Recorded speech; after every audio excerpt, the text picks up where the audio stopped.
I'm Joe, and this is Bob here. So y'all own this place? You working down here? Yeah, we work down here at Big Bone Landing. We're building a couple boat docks. Couple of boat docks. Uh-huh. What, you got a plan for something you're gonna do here? Yeah, we have our store here. Your store right over here. Uh-huh.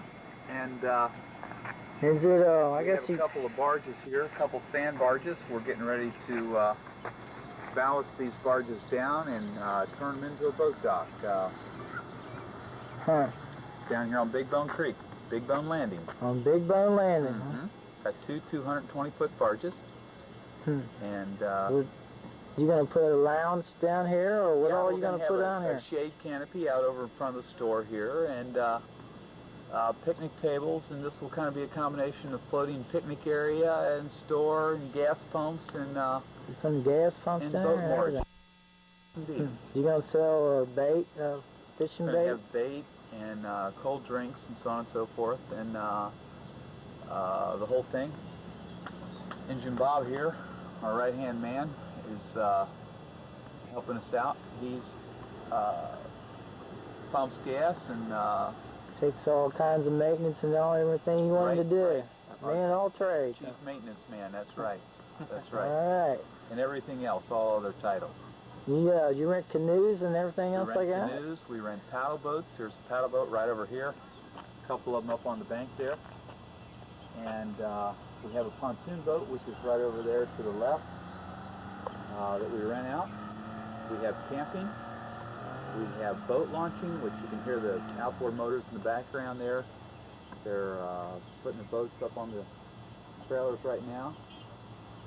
So we have a nice facility down here. Yeah, we have camping, primitive camping. Oh, so you can camp out over all night and everything like that? Right.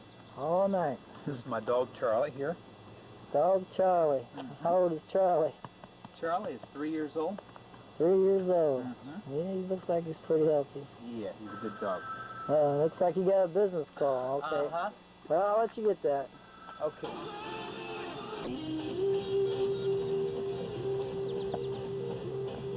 I got that one.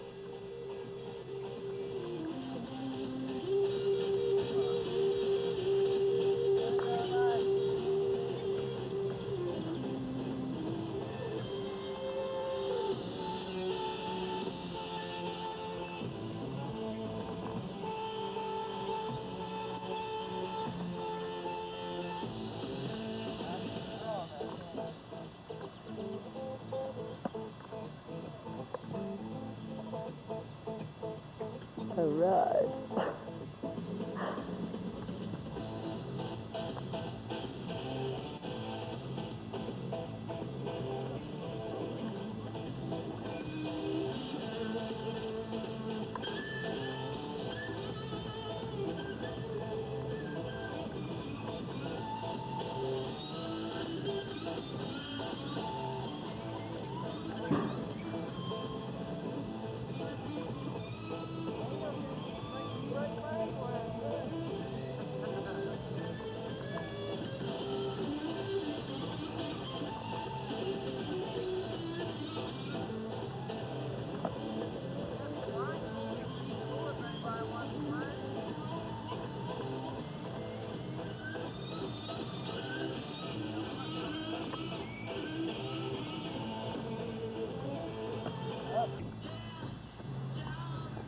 Good catch. You better catch that.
She is a scientist with a PhD in biochemistry and biophysics. I took my questions to her at the World Resources Institute, where she is vice president of the group that monitors global ecology. What's going on here? What's happening to this Earth, our home? There's a new sense that this is our only planet, and that we are playing a very dangerous game with change that could be catastrophic. Not necessarily, but could be, there's reason, and irreversible. And there does seem to be a different level of sense of urgency. It's also not a time of just gloom and doom. It really isn't, because there's things we can do about all of it.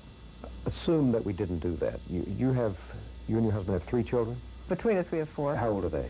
They're 18 down to 3. I take the 3-year-old. I interviewed his grandmother the other day, the historian Barbara Tuckman. If the 3-year-old lives as long as your mother has lived in her late 70s, and these current trends continue, what kind of Earth will that child inherit? If we're talking about 75 years from now, and things don't change, I think it will inherit an unlivable planet because of greenhouse climate change. I hesitated when I answered because I don't want to sound cataclysmic, but with greenhouse climate change, we're much farther along than we realize. There's a lot more that's happened than we have yet recognized, and the warming has progressed. Walk me through the greenhouse effect. What actually is happening? The science of it is that the atmosphere is transparent to radiation that comes in from the sun. It just passes through the atmosphere and hits the Earth. Some of it is absorbed by the Earth, and some of it is re-radiated back to the atmosphere. The radiation that comes back out is a different wavelength. It's lower energy than what came in. And these gases, the so-called greenhouse gases that we're emitting, absorb that radiation, trap it. That adds energy to our atmosphere and heats it up. What difference does it make if the Earth warms 2-3 degrees over the next 50 to 75 years? Remember that that's centigrade and not Fahrenheit, which we're all used to. So if you have to kind of double that number to think about Fahrenheit degrees. But what it will mean is hotter temperatures, much hotter in the temperate regions where we live, and in the Arctic even hotter than that. Europe's climate may get much colder because the Gulf Stream that warms Europe is expected to shift direction. The monsoons will shift. Sea level will rise, inundating coastal zones, coastal areas where a great part of mankind lives. The effects on wildlife could be enormous because nothing that we know about evolution suggests that they can adapt to such rapid change. There have been big temperature swings before over geological time, but there you're talking millions of years. Now we're talking decades. And for example, trees, we know something about how fast trees can move to adjust to different climates, how far the wind blows the seeds in a year, and so how far they can progress. It's a fraction, a tiny fraction of what they would have to move in order to keep up with their changing habitat. So you would expect massive extinctions and changes of habitat as well.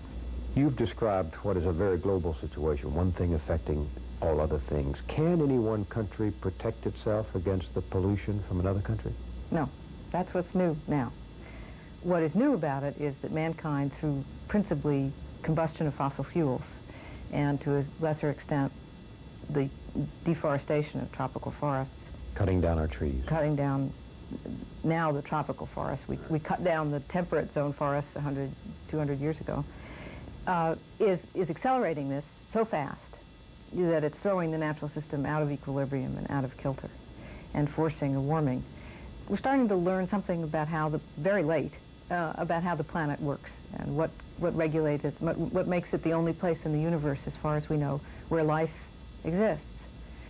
One of the puzzles has been that we've spent so much money and so much brain power exploring subatomic structure and exploring far outer space. We've spent very little on the planet, and it's